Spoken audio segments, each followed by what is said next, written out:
Hi, everybody. Sam here. I am so excited to be here with my friend Nika.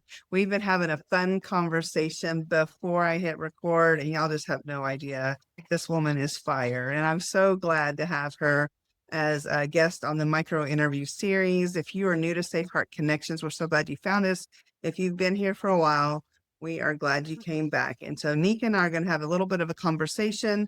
I believe that you can create any life or business that you love one choice at a time. And maybe something we talk about today will be something that give you information that you can then implement in your life to make your life or business better. So Nika, as we begin, would you like to just share with everybody what I like to call your superhero origin story, how you got from where you are to where you are now? Sam, first of all, thank you very much for throwing this together. I know how much you're working and what you're doing. So hats off to you for creating yet another task for yourself. But when it comes to my superhero origin story, it's funny because I never intended to be a superhero. My goal was just to survive. And if anyone saw anything that we've done in the past, I turned 40 in October, turning 41 in a couple months. And I never thought I'd see 40. So for me, when I immigrated to the United States, I had a lot of medical issues and I didn't grow up in a very positive environment. I'm a child of a lot of different trauma. And I didn't really realize how much and how heavy that was and how much I was living my life in the past versus just actually being present. And I think a lot of us have that issue of actually being present, not living in the anxiety and the worry of tomorrow, and not living off our life and energy on what already happened to us.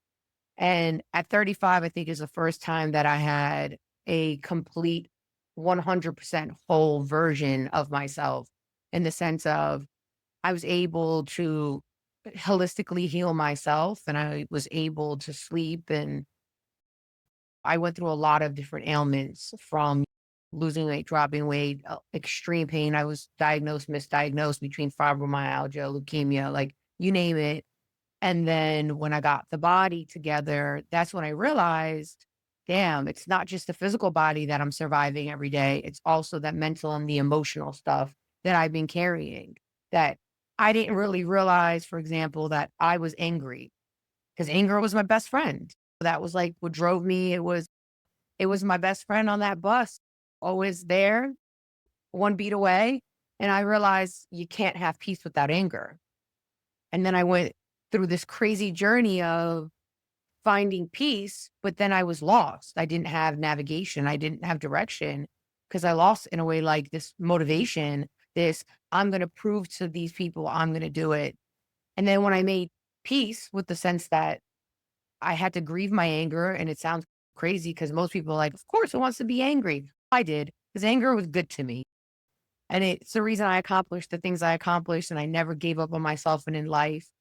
And then when I finally found this like homeostasis between the mental, the emotional, and the physical, I found this crazy world of spirituality. And people may have heard me say this, but like, I don't look like a hippy dippy tree hugging person because I shave my armpits and I don't smell bad, but I'm like super spiritual and I live my life really with intention and with gratitude. And I no longer have bad days. I maybe have a bad moment in the day.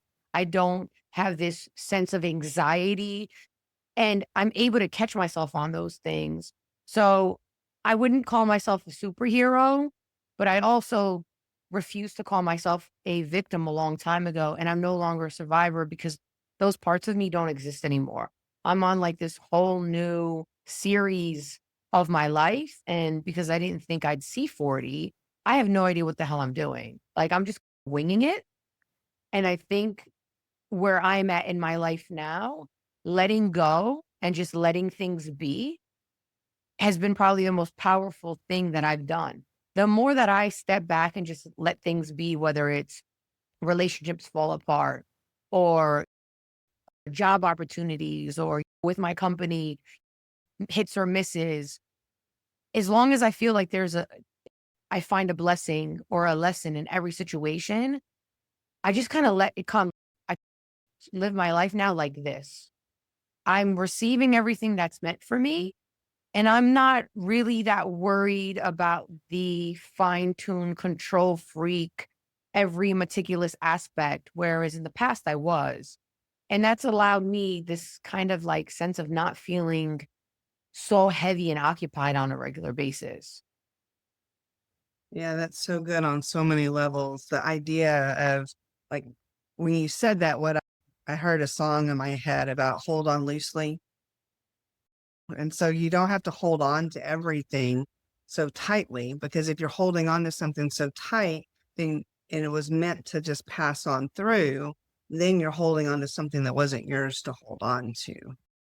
And then the anger thing, I think more people can relate to that than they'd like to admit, because no matter what the self-defeating habit is that we have, anger or any of the things, it's there for a purpose, and it has protected us and it has provided for us in ways for most of our life that we just didn't understand. But when you get to the other place where you feel the peace, when you feel that peace and you start to say, oh, wait, this is good, then I wouldn't want to go back to the anger, right? And for me, it was self-hate. And so once I started to create a life I loved and I experienced what that was like, and I worked so hard to get that peace and to get that life and to know that my voice matters. I tell women all the time, your voice matters. The world needs you and you are loved. And so am I. Right? And so once I felt that, it's like, there's no way I'm going back to that other thing, that other life. It served me for the time I had it, but that's not mine. And yeah, so I think your story is very relatable, even if it's in different aspects with the women listening.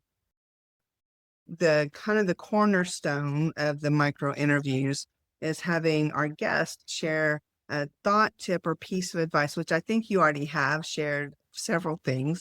But if you could share just one thing that maybe would benefit everybody listening or watching to improve their life in some way, do you have something you'd like to share?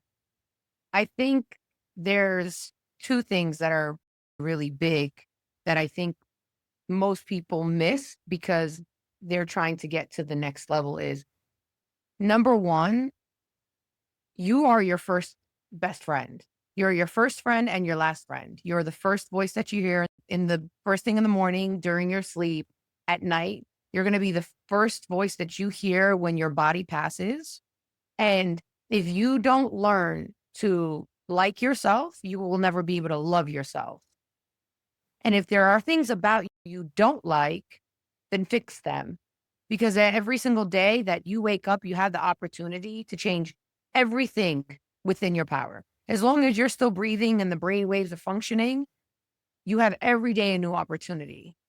And the other thing is, people always talk about, especially when it comes to females, about empowering each other. And I know that's like a big message for you, but you cannot empower someone who doesn't know their own power. If you don't have power within you and you don't know where it's located, I cannot empower you. And in order to feel empowerment, you have to first reconnect to who you are unapologetically to then be able to receive the intentions and the vibrations and the empowerment from those around you. Yeah, that is so good. The first part you mentioned about liking yourself, to love yourself. A lot of the women, it's very interesting. The women that come into Safe Heart Connections, I've taught self-love for many years now. And it used to be when I first created Safe Heart Connections, it's hard to believe it's going to be 10 years old in 2016, 2026. I started in 2016. And when I first started it, it was to help women who had identified one or more areas that they needed to improve on in their life, or whatever it was, it didn't matter. And then I got to the place where I recognized that almost everybody, no matter what their core issue they thought was, it was really a self-worth issue, which was tied to self-love, which is how I pulled that in. And now I teach overflow, of creating a life you love so much that you give out of the overflow. And it's very interesting to me that the women that come into Safe Heart Connections, and I ask them about how well do you love yourself on a scale of 1 to 10, or what do you think about self-love? And they all think they love themselves, which is great to think it. But then I ask them some deeper questions about what their life looks like. And it's very clear that they say they love themselves, but their actions don't indicate that's true. And so, go ahead. So I think a big reason as to that is because let's be honest, right? Like we're all tied to our phones. The amount of hours that most people spend just scrolling on social media, there is this disingenuous trend of catchphrases and movements of I love myself. How the hell can you love yourself if you don't know yourself? You have to really be able to sit down with all of your crap and just like really come to terms with it. Most people just regurgitate information that they scrolled through and it sounds cliche. And in the Woodstock era, right, all the women were burning their bras. Granted, this is before I was on the planet, right? But that was just a movement, right? And everyone did it because everyone else was burning their bras. But the thing is, everyone's journey, because you got to start with the before you can get with the love. And you can't even get to the light without just being honest with yourself, like really putting that harsh mirror without the filters, without the makeup on yourself and just being like, I like this about me. I don't like this about me. Let me put some of maybe this baggage down from the past. Let me not worry about the future, but let me be authentic. Where really we've lost a lot of originality and authenticity in where we are in the space of the world today. And I feel like the biggest reason is because we're no longer these individuals. We're just constantly regurgitating the cliche stuff that everybody else is Yeah. saying.